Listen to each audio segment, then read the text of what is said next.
mana yang lebih ruwet? Perang Teluk Kedua, Bush Junior, sama sekarang ketika Amerika dan Israel bersatu padu menyerang Iran? Baik perang dilancarkan oleh Presiden Bush Junior terhadap Irak, seperti perang yang dilancarkan oleh Trump terhadap Iran sekarang, itu Amerika berada pada posisi atau kebijakan ini didasarkan kebijakan yang sangat unilateral. Dia mengabaikan segala aturan internasional, dia mengabaikan PBB, dan tapi berbedanya adalah dari segi kepemimpinan, idiosincrasy sebagai leader, Trump itu memang berbeda dengan Presiden Bush.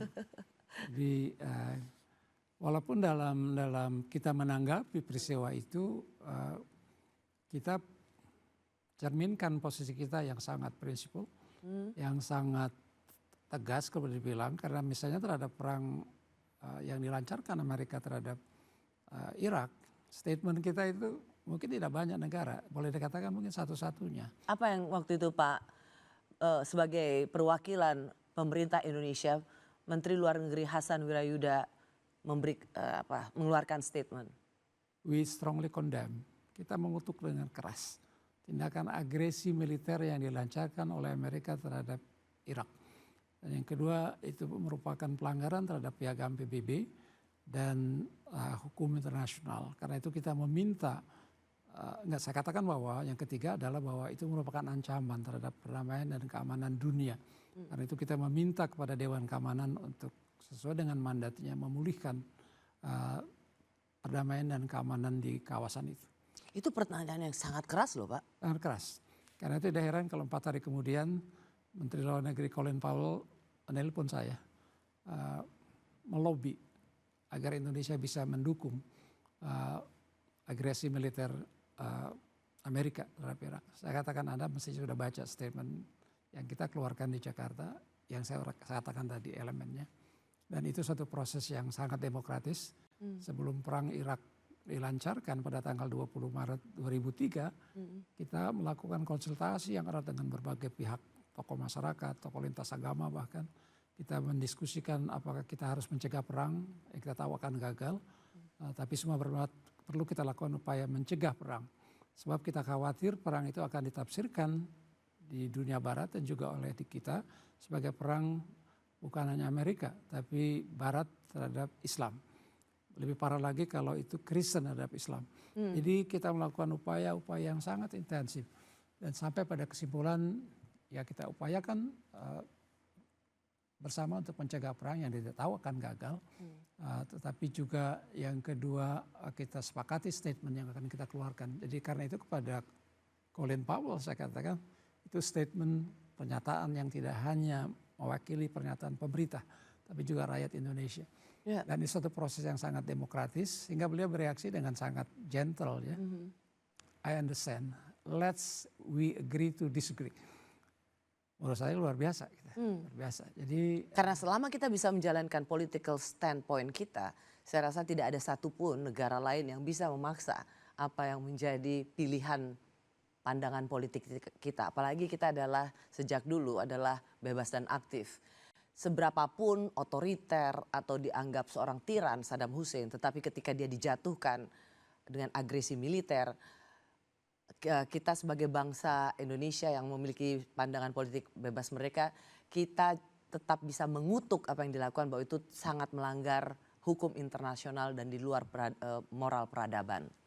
Ada 3 hal dalam tindakan perang yang dilancarkan Amerika seperti sebelumnya terhadap Irak, yaitu tidak ada respect, penghormatan terhadap kedaulatan negara, suatu negara.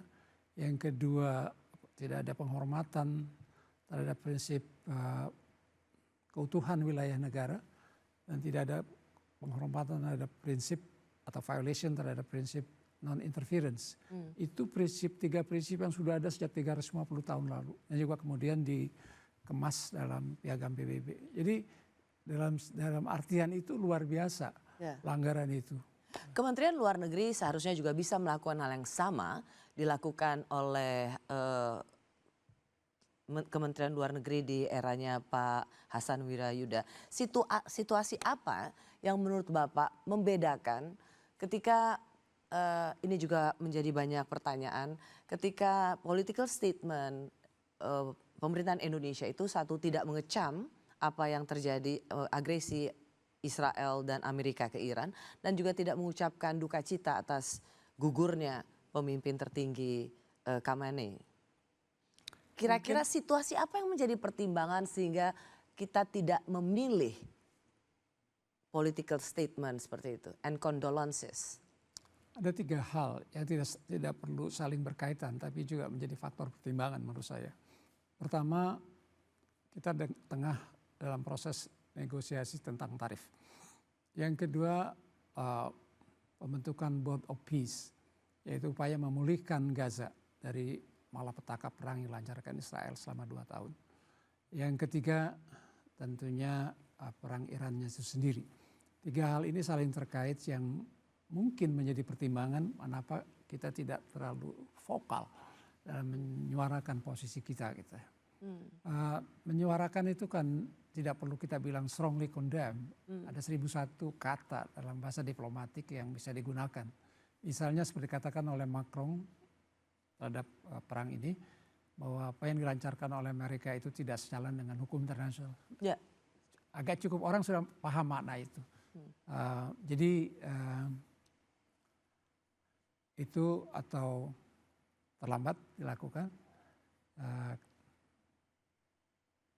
Tapi memang berbeda dengan perang Irak dulu, kaitan-kaitan dengan masalah-masalah lain yang tengah menjadi preokupasi kita. Ya, karena kenapa jadi banyak pertanyaan seperti ini? Karena Indonesia dan pemerintahan dan Iran itu bersahabat.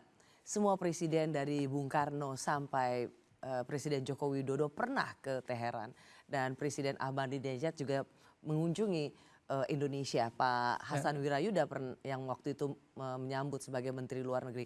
Artinya ketika ada pemimpin tertinggi negara sahabat yang gugur karena diserang oleh 2 negara adidaya, rasanya meskipun kita punya kepentingan dengan Amerika, rasanya itu tidak menyampingkan untuk pernyataan duka cita atas meninggalnya seorang pemimpin negara sahabat. Bukankah kita bersahabat dengan Iran? Saya cukup gembira bahwa kemarin pernyataan itu dikeluarkan. Wakil oleh Menteri Luar Negeri.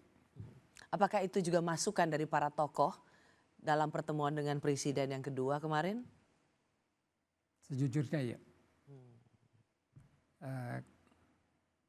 Kita boleh berbeda aliran politik ya.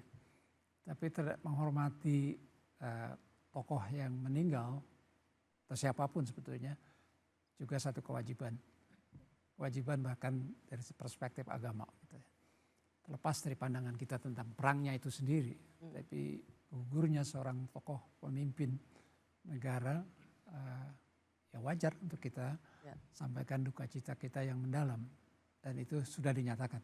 Akhirnya dinyatakan. Akhirnya dinyatakan. Baik.